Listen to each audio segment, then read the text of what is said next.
बोलणं उद्धवजी- झालं, जरा थांबा ना रे. आर्थिक वित्तीय केंद्र आहे ते याच्याच प्रश्नाच्या संदर्भात, कारण ते पुन्हा आणायचं म्हटल्यानंतर राज्य सरकार असो केंद्र सरकार असो ते येऊ देईल का? त्यांना आडू तर दे, तेच तर राज म्हणाले ना, त्यांना आडू तर द्या, म्हणजे त्यांचं जे काही ढोंग आहे ना ते बाहेर पडेल.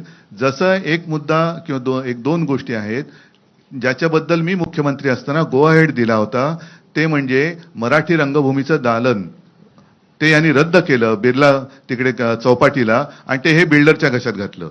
वरळी दुग्ध डेअरी आहे तिथल्या सगळ्या कामगारांचं नीट तिथेच पुनर्वसन करून तिथे आपण जागतिक दर्जाचं पर्यटन केंद्र करणार होतो, ते आता यांनी रद्द करून तेही बिल्डरच्या घशात घालतायत.